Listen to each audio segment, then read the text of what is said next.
Hey, it's been a while. Honestly, I should probably introduce myself because I feel like a lot of you don't know who I am. Hi, I'm Zoe. I created the video about 9 months ago. I made a fundraiser video trying to make a way for people who didn't have the means to give monetarily to be able to support protesters and be able to support bail funds. And if this is in your subscription box, you probably helped a lot and you probably were a great supporter of that video, so thank you very much for doing so. I have been trying to film this video for the entire 9 months that I've been gone, and the timing just never felt right. Yeah, as about an hour ago, it was just announced that Chauvin was just found guilty for the murder of George Floyd. Chauvin? I don't care. He's a murderer. I don't care how to pronounce his name. He has been found guilty of second-degree murder, a charge of third-degree murder, and a charge of second-degree manslaughter.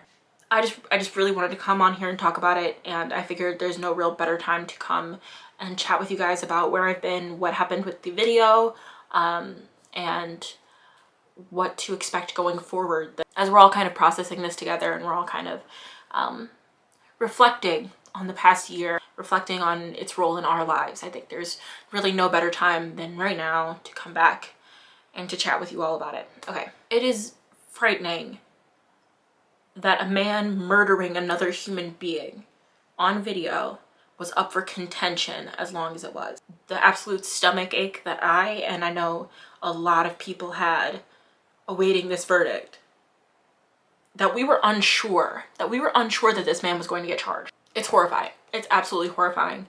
I'm taking in today as a victory because it is one, but I'm also cautious about what this means for the movement, cautious about what this means in terms of policing in the future, cautious about reactions. I mean, I'm literally recording this about an hour after the conviction has come out, and I'm very terrified for the responses of people who didn't want this ruling to happen. You've already seen Nancy Pelosi call George Floyd's murder a sacrifice, and the using of Black bodies as pawns in some kind of sick game of chess that none of us asked to be a part of is really disturbing. I don't want to go another 9 months worried about a murderer not being held to the same standard of justice that he is meant to enforce. In this aftermath, I really want us to all talk about and reflect on how do we not let this be a silencing of the movement. I know going forward there will be reflection on this case, and there will be people who say, you guys got what you wanted. Isn't it all over? Isn't it all fixed? Because every stride towards justice and every stride towards civil liberty sees the same pattern. A small victory is met with large contention from the other side.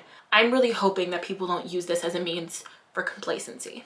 Because at the core of this whole case is that George Floyd should never have been murdered. Not that his murderer needed to go to jail. Justice is George Floyd never having been murdered. This is accountability, and this is reactionary effort. It says a lot that some people's idea of justice is just countermeasures, when in reality, justice is restorative. Justice brings back what once was, and that's not the case in this situation. That's just not possible because a life has been taken, and it's that real and it's that serious. To all of you who are not a part of the Black community, are strong allies, are people who supported the last video,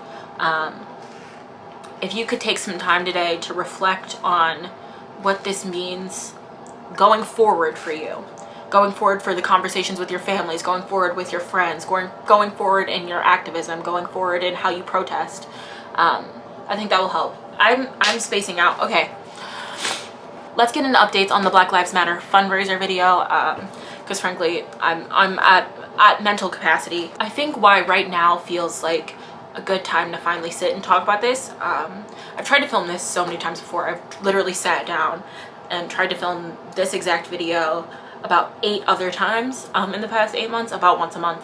And each time I either end up crying or wanting to throw away my camera, because the position that you all entrusted me in with that last video and the position that you all have taken throughout all of this has been really inspiring, but also really scary. And I'll get into that, but whatever. Anyway, here's the bread and butter. Okay, the overall idea was that viewership and engagement with the content in the video, Black artists and Black musicians alike, would generate ad revenue, and then that ad revenue would then be donated to a charity supporting Black Lives Matter.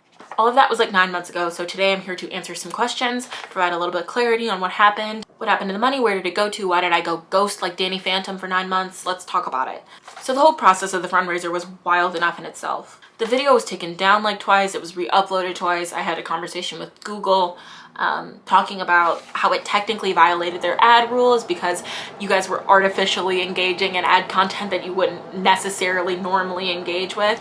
Just before I turned the monetization off for the video, it hit about 10 million views, which is all of you guys. Thank you. Again, I cannot say thank you enough. I'm gonna say thank you so many times in this video. And when I turned off that monetization, the number that read on my Google AdSense, which is the total number that you guys raised together, was $45,429.58. Basically what happened is YouTube took that money out of my YouTube AdSense account and then donated it directly to the charity in the name of you guys' donation. So where'd all the money go? Where's this charity? What happened? So, okay, after a lot of research and a lot of consideration, I decided to donate our efforts to the Bail Project. They are a truly wonderful nonprofit organization, and I'm so glad that we all have partnered with them on this and we're able to give them such a large donation. They really work to combat mass incarceration through the ending of cash bail, which is really important to Black Lives Matter, as mass incarceration has always disproportionately affected Black and brown people, and the cash bail system has always affected people of lower income status, which again is disproportionately Black and brown people. They really focus on the goal to eliminating cash bail as the reason that people sit in jail as they are even waiting to be tried. According to Chris McCain, who's one of the lovely people from the Bail Project who I spoke to, since 2018, the Bail Project has freed over 12,000 people in more than 2,000 cities in the United States and has therefore prevented 100,000 days in jail for their clients. They work with a revolving door system, which basically means that the money gets donated to them. They use it to bail people out of jail. Their trial happens, the bail money is returned, and then it is used to bail out another person, which is really helpful and really exciting because that means that the money that you all have donated will do a lot of good for a really long time. I encourage all of you to do more research on the cash bail system, how it affects prisoners, and how we can all work together to try and end mass incarceration. Some more organizations and things to look into: the Bail Project, obviously. Robert Steinberg, who's the founder of the Bail Project, she has an amazing TED Talk about mass incarceration and about the cash bail system that I think is absolutely educational. And if you're interested in learning more about where you guys' money is going to, that is a great place to start. And I'll link it up here. I don't know which side it is, but it'll be there. So sorry. Just also I wanted to mention regarding the recent attacks on Asian Americans in the United States. I just wanted to leave some resources regarding Stop Asian Hate. White supremacy is the fundamental crux of what affects us all. And none of us will be free unless we dismantle white supremacy. So I just wanted to leave some resources about that, along with the resources about Black Lives Matter and the Bail Project that will be in the description. Okay, so if all you were interested in is that little bit of an update, you can kind of skip this part. But I wanted to talk about me, and I want to talk about Leo Tanks. I want to talk about me.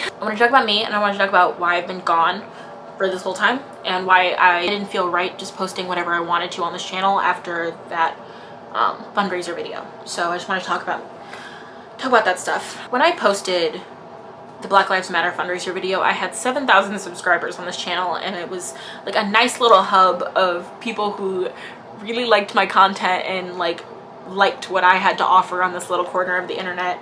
And it was really like an exciting and safe place for me to just kind of be myself. And after the video blew up, there's now I think 70,000 of you, and that scared the shit out of me. It felt very much like this platform that I was working on building and was really excited about was no longer mine, and it was very much tied to something that was very traumatic to my community, and trying to address that and be comfortable with that while also trying to reclaim that space as my own personal space that I got to have fun and put face paint on my face and have a good time in. It just didn't feel right. I guess that's no excuse on not updating you guys as long as I have. As my friends have made very clear, thank you all so much for harassing me all this time. I appreciate you all. Thank you. I just didn't expect the video or my channel to blow up like this, and a lot of imposter syndrome set in. It just made me really uncomfortable. But I'm like so grateful that you all engaged with something that I put out there like that. I didn't want the video or anything about that to be about me. I didn't put any of my own art in it. I didn't put my face in it. I didn't attach myself to it in any way, because it was something bigger than me, and I didn't want to make it about me. But where to go forward from that was really confusing, and I didn't know how to be sensitive to the movement while also claiming my own space and my own time and my own art. Does that make sense? I don't know if that makes sense. And when I posted the video, I knew that I was going to be met with a deal of criticism from conservatives, from people who don't support Black Lives Matter. There's still a ton of hate comments on the video, like calling me racial slurs, a bunch of other really offensive things, and a bunch of other like really insensitive comments about the movement. But I wasn't afraid of any of that. That's the kind of stuff that comes with the territory, and frankly, it is better to do a good thing in face of criticism than to not do the good thing at all. What did scare me was the idea of people attacking my character who did support the movement, who did support the video, who do support fundraising and do support money going to the right causes, but coming for me as some kind of clout chaser, as if I was trying to use George Floyd's murder as a means to propel my own career, to propel myself. And that's just not something that I feel comfortable with, and I know it's going to come, and I just have to deal with that. But it was those accusations that really bothered me. It's really easy nowadays to assume that people are doing things for clout or for personal gain or for anything like that, because the internet is so public and is so profitable. I just want to make it clear to you guys that that fundraiser video doesn't have anything to do with me. It has to do with the artists who you guys have promoted and done so much good work viewing, and the money that went to the organization that is very important. It is not about me. It is not about it being on my channel. I literally would have put it on a different channel had I been able to monetize it right at the gates. But that's not how YouTube's ad rules go. So it had to go here. So I kind of went ghost on YouTube. I pretended like this channel didn't exist. I uploaded on Twitter and on Instagram and on TikTok and on like every other social media platform known to man, but not YouTube, because it felt like it wasn't mine anymore. But I'm really glad to have a difference in perspective, and that, like, I'm right, it's not mine, but it is ours. And so I'm really hoping that I can get this channel to be a space where we all can connect, we can talk to each other, we can talk about important issues, we can talk about non-important issues, we can talk about what I'm wearing, we can talk about like things that make us feel good. But yeah, that's where I've been. I didn't have like a baby or anything. I know it's been 9 months, but I've just been here. So yeah, I'm back. So I hope you guys will stick around. If you don't, no hard feelings. I understand a lot of people subscribe to a channel for one thing, and when it stops being that one thing, you have to move on, and that's fine. I feel like this channel was a very active like makeup lifestyle channel before, and I don't really want it to be that anymore. I want to do those things still, but I want this channel to just be an expression of me and the things that I care about. And I think a lot of you guys will care about those things too. So I hope you do stick around. I hope you'll decide to be my friend and stick with me on this journey.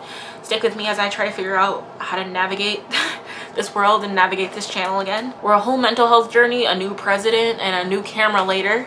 But I'm back. Hi. It's nice to meet you all again. I'm looking forward to seeing what the rest of 2021 will bring and the rest of what this channel will be. Thanks for coming on the journey with me. I really appreciate it. Peace.